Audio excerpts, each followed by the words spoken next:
l'association. Je suis d'autant plus ici avec un grand plaisir que le maire qui est à côté de moi, je ne l'ai pas vu naître.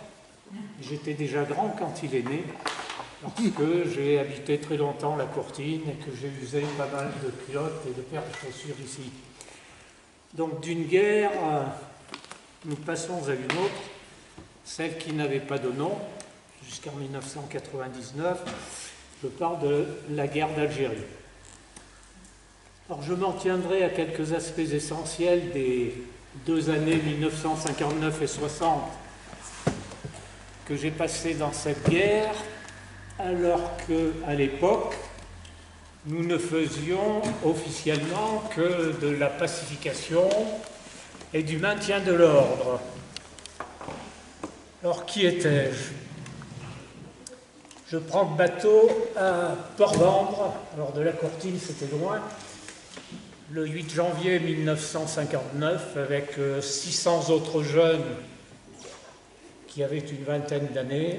Alors quand je dis le bateau, ce sont les cales, parce que c'est tout ce qu'on nous offrait pour faire la traversée, des cales obscures, nauséabondes, plus ou moins étouffantes. Alors j'avais moi par contre 24 ans à cette époque-là, et j'enseignais déjà depuis quelques années dans un collège rural de la Sarthe. J'étais déjà syndicaliste, adhérent à un syndicat très autonome à l'époque, qui a disparu pratiquement, la Fédération de l'Éducation nationale, et j'étais membre du mouvement de la paix depuis 2 ans. Alors à l'automne 57, à la suite de l'assassinat de Maurice Audin dans les rues d'Alger, et puis de la torture qui a été rendue publique de Henri Alleg, puis j'ajoute hélas de la trahison des hommes politiques pour lesquels j'avais voté à l'époque, j'adhère au Parti communiste qui me semblait à ce moment-là le seul au niveau national à répondre, disons, aux aspirations qui étaient les miennes. Alors trahison, je n'épilogue pas, ce fut celle de Guy Mollet, que dont beaucoup d'entre vous ont lu les propos et les paroles de l'époque, qui, contrairement à son engagement du 2 janvier 1956, Guy Mollet, pour qui j'avais voté, et j'étais rentré de la Courtine dans la Sarthe exprès pour voter. Guy Mollet fait rappeler les jeunes qui venaient d'être libérés 2 mois plus tôt, et dans le même texte décide que désormais tous les appelés seront envoyés en Algérie pour maintenir l'ordre. Alors j'avais participé en 56, 57, 58 à quelques réunions, quelques meetings, quelques révoltes lorsque les rappelés précisément dans les gares refusaient de monter dans les trains, et dans ce département, à Lavilledieu, où en mai 1956, 3 personnalités locales, le maire, le directeur d'école et un ancien combattant de 39-45 furent arrêtés, privés de leurs droits civiques, envoyés au Fort Duhat à Bordeaux pour avoir soutenu des rappelés qui refusaient de monter précisément au camp de la Courtine.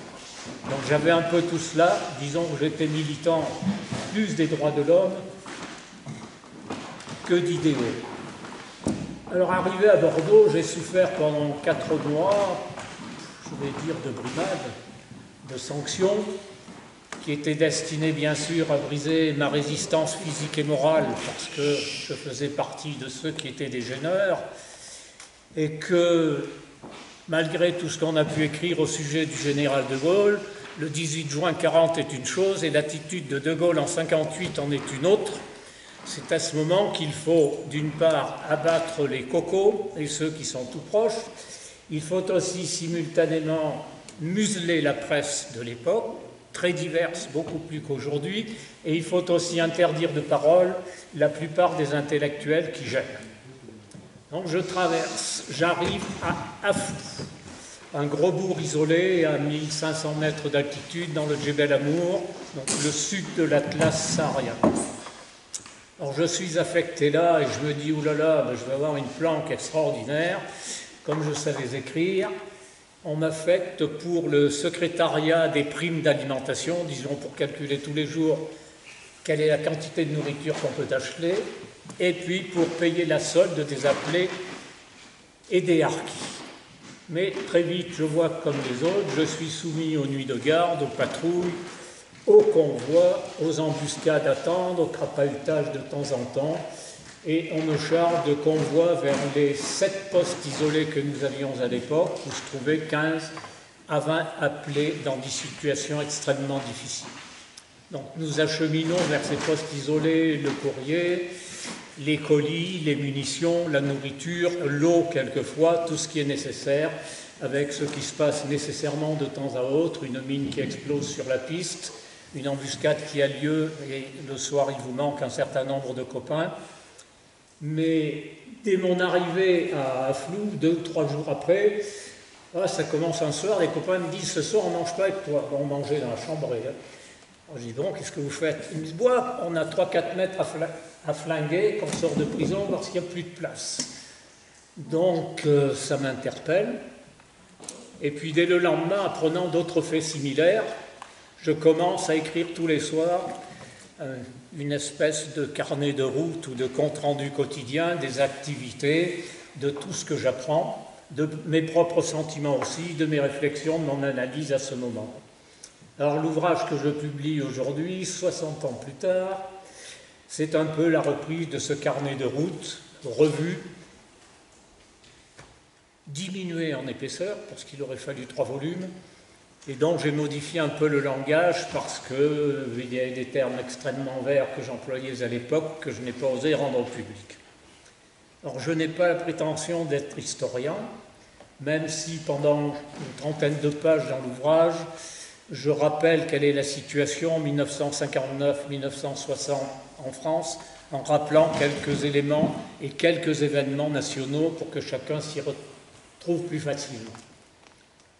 Alors c'est plutôt un ouvrage témoignage de mon parcours, un ouvrage, je dirais, itinéraire dans ce Djebel Amour, qui était brûlé par des chaleurs torrides en été, et puis glacé l'hiver, parce qu'il faisait fréquemment moins 10, moins 15, et que de toute façon, il n'était pas question de rester dans les chambrées.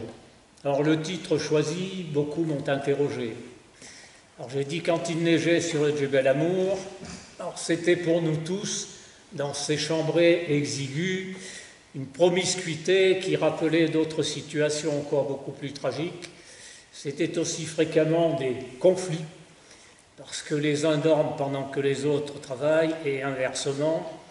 C'était aussi le froid, on couchait généralement tout habillé.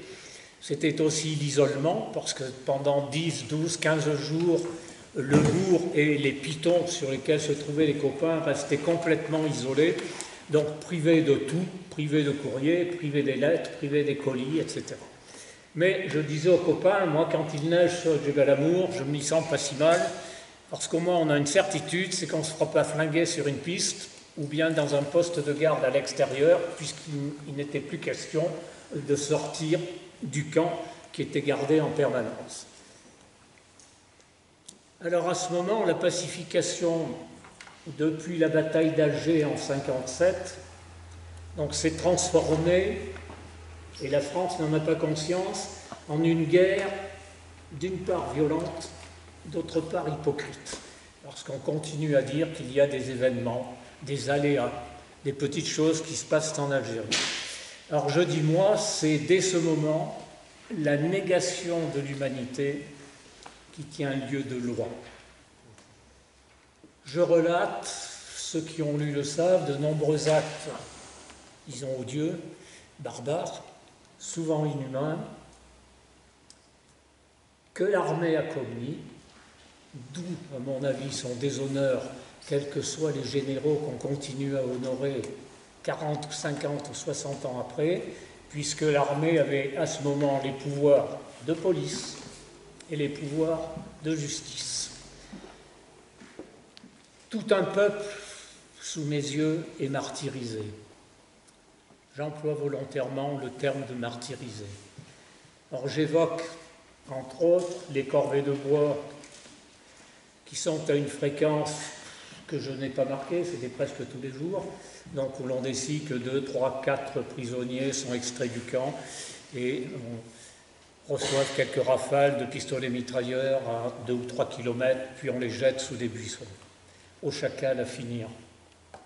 J'évoque ce que j'ai vu quelques jours après être arrivé, l'enfouissement de prisonniers vivants poussés dans une fosse commune et recouverts par le bulldozer tel quel.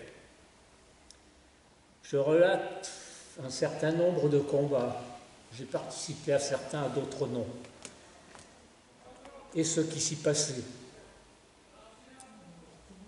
Un prisonnier un jour est là debout, les poignets serrés avec des fils de fer, donc on tord de plus en plus fort pour qu'il crie aussi de plus en plus fort.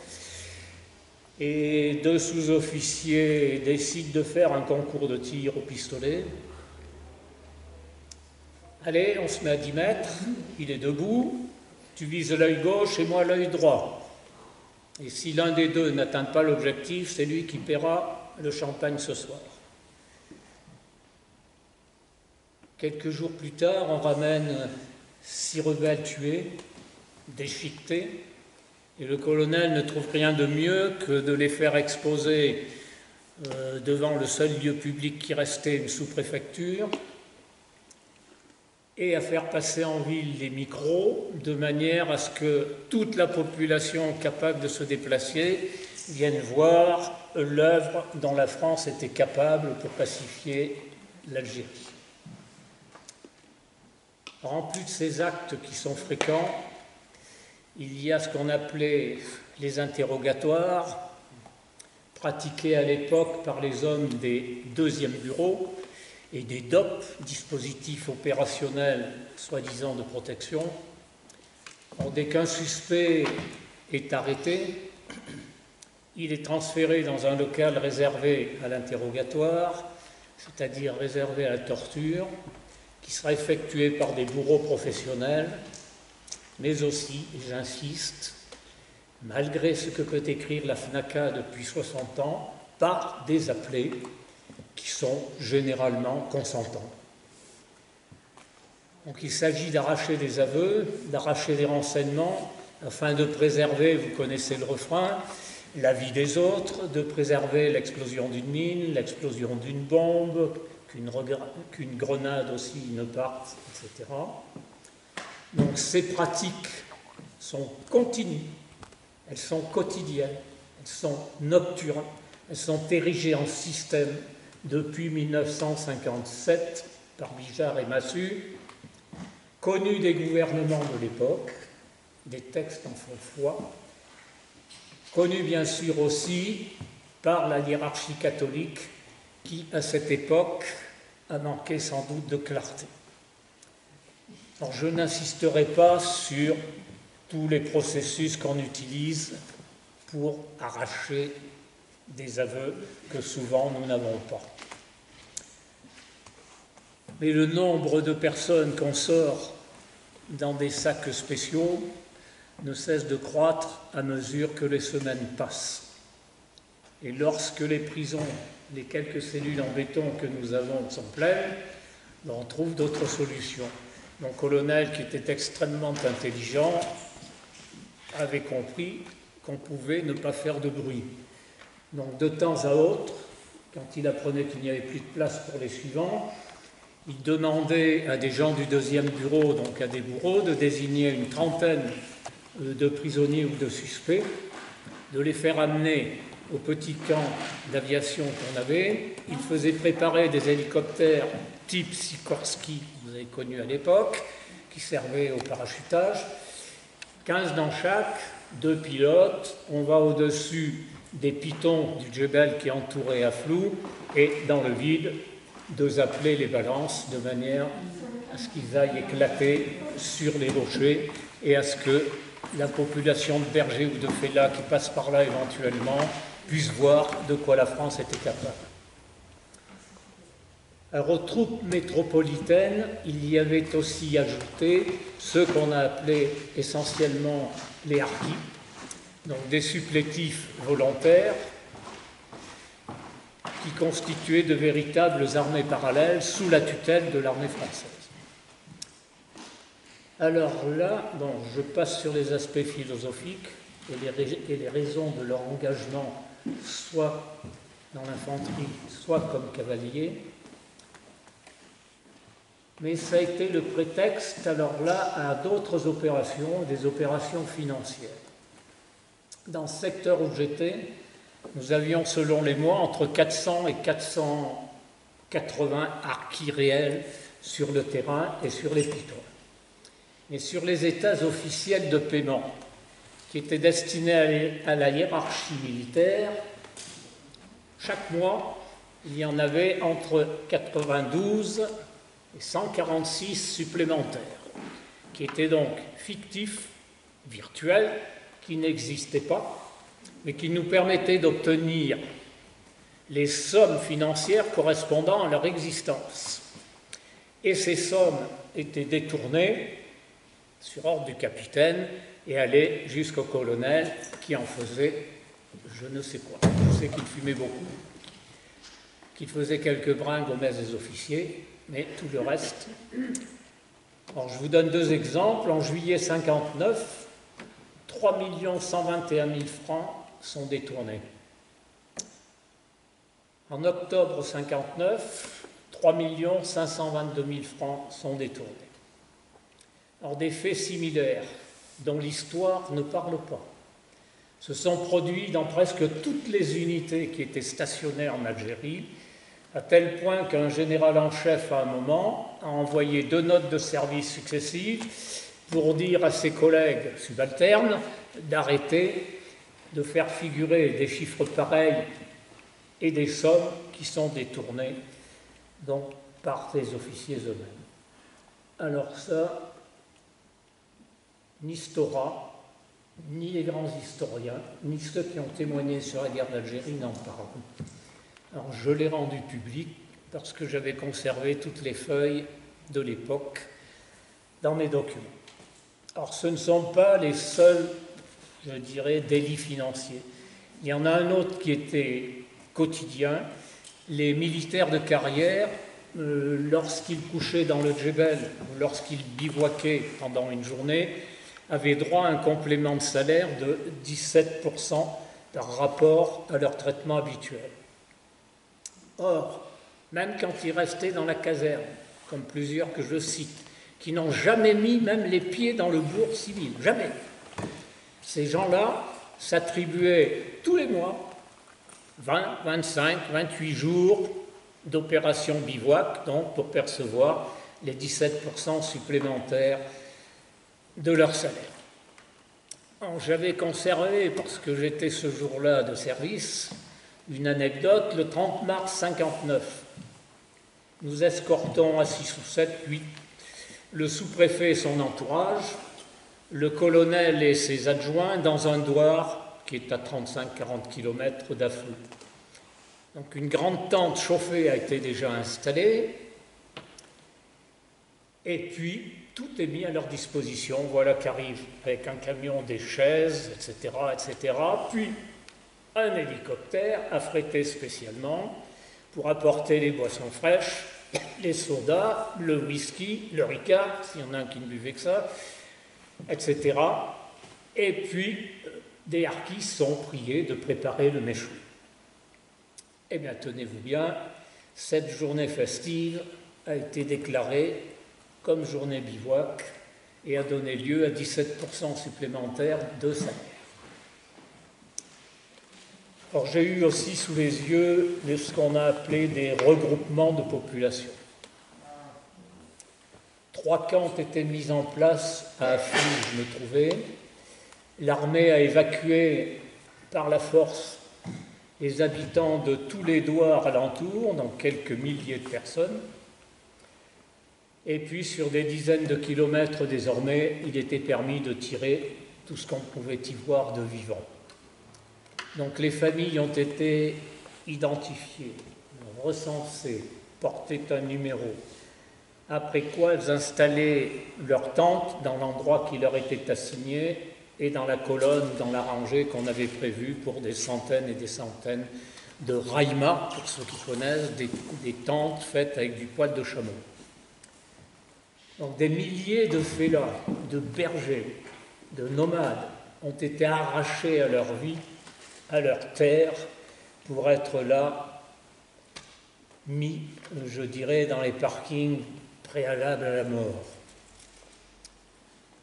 Donc ces gens qui étaient habitués au mouvement, à parcourir des distances immenses avec des troupeaux de chèvres, de moutons, de dromadaires pour les plus riches, se retrouvent là, circonscrits.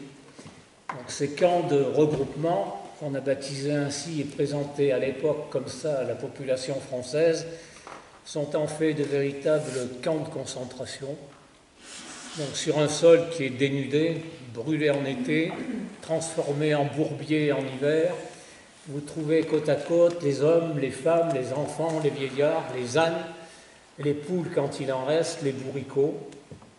Peu à peu, ça devient des concentrations de misère, des concentrations de gens qui souffrent de tout, d'abcès, de trachome, de cloques purulentes, dont on ne s'occupe qu'exceptionnellement s'il doit y avoir une visite d'officier supérieur. Alors tout est là, les récipients, les outres, le bois mort, entassés auprès des tentes. Alors on a installé autour, bien sûr, des réseaux de barbelés, de manière à ce qu'ils ne puissent pas sortir. On a installé aussi des fortins de surveillance et puis des appelés pour contrôler les mouvements. Alors insuffisance de nourriture, je n'insiste pas, latrines en rangée le long des barbelés, mais à l'intérieur pour qu'ils ne sortent pas. L'eau distribuée une fois par jour, si jamais vous la faites tomber, vous attendez le lendemain.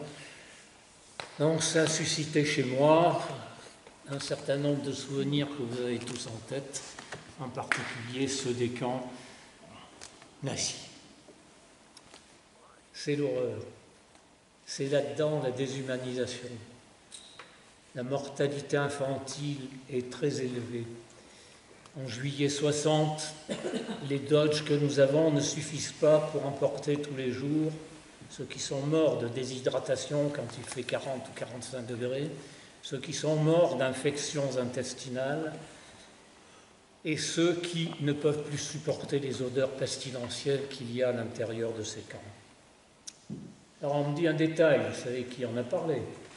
Un détail, sur 8 millions d'Algériens à l'époque, un peu plus de 2 millions ont connu ça. Donc soit 1 sur 4. Alors en réalité, on nous répétait, et beaucoup d'appelés le croyaient, qu'on allait leur procurer ici une vie meilleure que celle qu'ils avaient dans le Djebel ou dans le désert, mais on savait bien, enfin, j'ai compris tout de suite qu'il s'agissait pour l'armée d'isoler la LN, de la priver de ressources, de relais, de nourriture, d'indicateurs, et qu'au-delà de ça, la morale n'y était plus. Alors, quelques mots sur la vie dans nos camps, parce que beaucoup s'imaginaient, à l'époque, j'en ai connu ici, je pense à la famille Rougier, je pense à d'autres, que nous étions sous les palmiers dans les oasis, ou bien que ceux qui se trouvaient à Oran, à Alger ou à Constantine se baignaient tous les jours et pouvaient se promener. Alors, pour beaucoup, les camps n'ont été que des baraques, c'était le meilleur des cas, et pour beaucoup d'autres, il n'y avait même pas de baraques, il n'y avait que les tentes américaines qui avaient été ramenées d'Indochine et qui nous étaient donc proposées pour coucher à 8, à 10, à 12, etc. Donc je le disais tout à l'heure, c'était une promiscuité très très difficile à supporter, des entassements de caisses parce qu'on n'avait absolument rien, des restes de nourriture, on avait quelques tables en métal, des restes de tabac, les odeurs de sueur et les odeurs de pieds qui rendaient la vie quotidienne difficile. Donc, je le disais aussi, les rotations étaient telles entre les postes isolés, les tours de garde, les embuscades, etc., les contrôles des barbelés 3 ou 4 fois par nuit, que 3 ou 4 dormaient, 7 ou 8 étaient dehors, et l'inverse après, donc ceux qui venaient dormir réveillaient ceux qui dormaient, et vous voyez un peu ce que ça peut entraîner au niveau des relations collectives lorsqu'on est 40 à 50 dans un dortoir. Alors les jours de repos se faisaient la différence. La plupart de mes copains appelés restaient couchés. Donc d'une part pour récupérer, parce que souvent il y avait eu 3 ou 4 jours successifs à 20, 30, 40 km dans le Djebel, donc il fallait à tout prix refaire quelques forces. Il y a aussi tous ceux qui sombraient dans une espèce d'amertume ou de décrépitude et qui ne voulaient même plus ouvrir les yeux et qui essayaient de survivre en se réfugiant dans les souvenirs, les photos qu'ils avaient pu emporter ou les quelques images qui étaient collées contre les parois des dortoirs, et puis il y a ceux qui rêvaient et qui ne voulaient même plus parler. Mais nous étions sur 600 dans ces postes, une dizaine peut-être à sortir dans le bourg. Tous les autres restaient au camp, par peur aussi, parce que c'est vrai qu'il y a tous les jours l'action psychologique pour répéter qu'un poignard ne fait pas de bruit, etc., etc.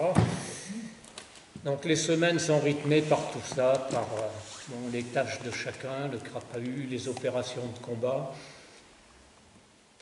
les embuscades, les ouvertures de route, les convois vers les pistes. Alors la vie, pour beaucoup, s'accroche aux lettres de la métropole et aux colis, parce que l'alimentation est escalée à cette époque-là, donc des conserves et des choses qui nous sont souvent parachutées, comme les sardines au mois de juillet quand il fait 45, donc par des hélicos qui viennent survoler et nous balancent de la nourriture lorsqu'il n'y en a plus guère. Et puis il y a un épuisement physique très très fort chez la plupart des copains. Il y a au retour des opérations, après 3 ou 4 nuits dehors, passées sur les caillasses, les pieds qui brûlent. Il y a la torpeur des sens, parce que parfois on ne veut même plus regarder autour. Il y a le poids du vide, parce que beaucoup se disent que c'est loin la métropole, et qui d'entre nous y reviendra.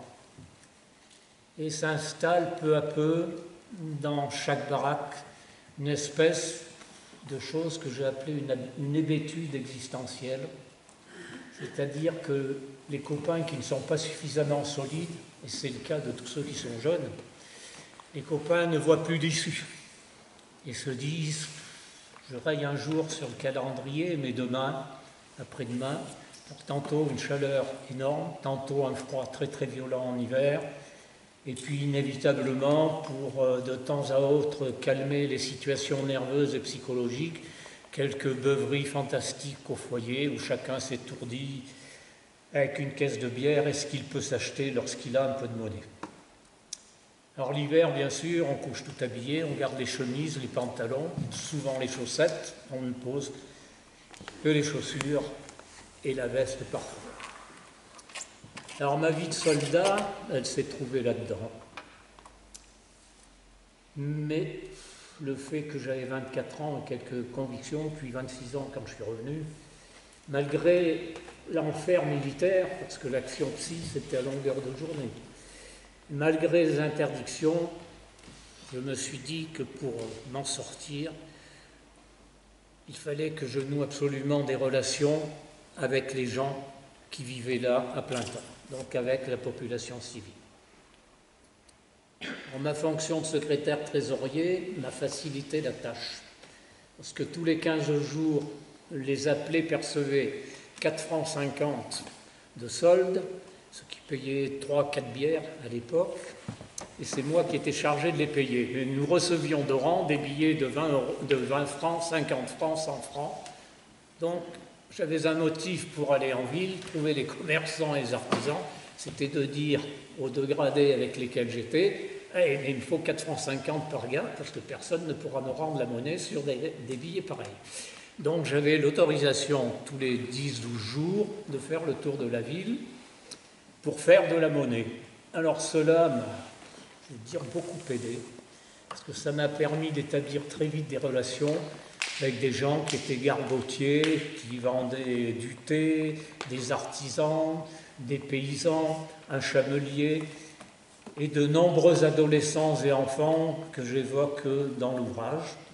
J'ai rencontré aussi, et très heureux, le maire de la commune de l'époque, des Israélites, et puis bien sûr beaucoup d'Arabes.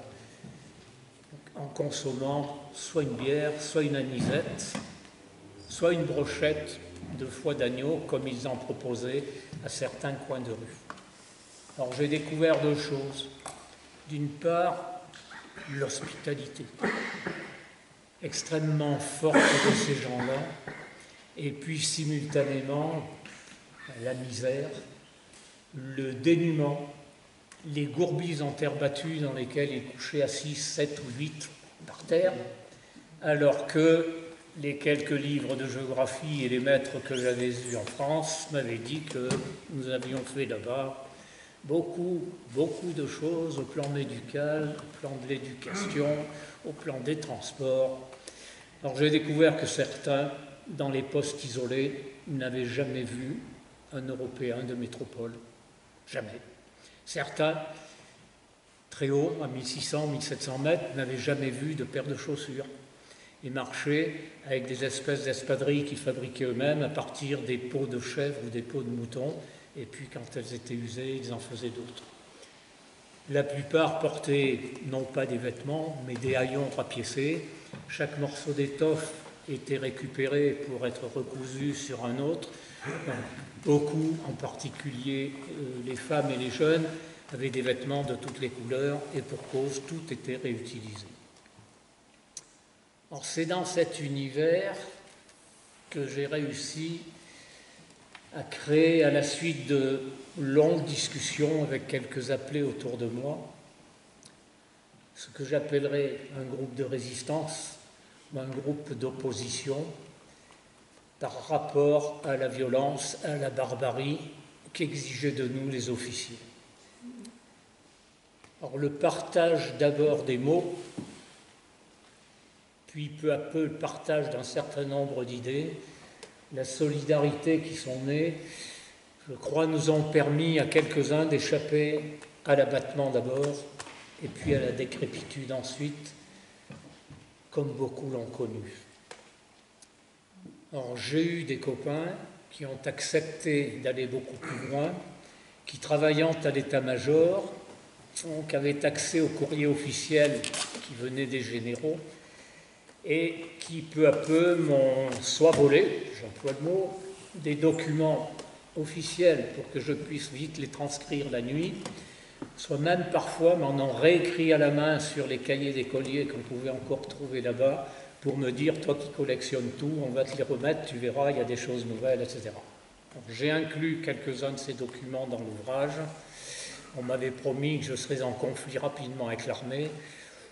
Pour le moment, l'armée a laissé la poussière sous le tapis avec les billets qu'elle a dû encaisser à l'époque. Alors, face aux contraintes et aux ordres qui venaient de l'encadrement, c'est vrai que j'ai dû lutter par rapport à moi-même d'abord, pour surmonter les écartèlements entre mes valeurs, mon éthique, et les actes qu'il aurait fallu parfois accomplir. Or, je n'ai pas toujours été courageux, et je ne sais pas si un seul appelé a été courageux. On parle beaucoup du courage au combat. Moi, j'ai surtout vu des copains qui cherchent à se mettre à plat ventre et qui, s'ils pouvaient, auraient fait comme moi, devenir une taupe pour ne plus rien voir. Alors, courage, je n'en ai pas toujours eu, et j'ai souvent évité des tâches que j'aurais refusé d'accomplir et donc des conflits, parce que certains se précipitaient tout de suite pour accomplir ce que je ne voulais pas faire. Et d'autres l'ont fait. Bon. Comme je disais, il y a toujours des volontaires si l'on se trouve au bon endroit. Que vous dire de plus ? J'ai tenté de garder les yeux ouverts pendant ces 2 années. Alors l'ouvrage, je dirais que mon meilleur ouvrage, mais à la façon de Voltaire, ce fut sans doute non pas ce que j'ai écrit, mais sans doute le fait d'amener à prendre conscience à un certain nombre de jeunes autour de moi du désir du peuple algérien à disposer à ce moment-là de son avenir, d'éviter souvent et de dénoncer les actes de barbarie, et puis fréquemment d'apaiser ce que j'appellerais les haines racistes, qu'on faisait monter chez les appelés, en mettant bien sûr en évidence chaque acte noir qui était commis par quelqu'un de l'ALN ou du FLN. Alors mes chers amis, j'ai simplement tout fait dans cette tempête de violence aveugle, pour rester un homme debout, l'homme que j'étais avant et que j'ai tenté de rester après. Merci. Au revoir.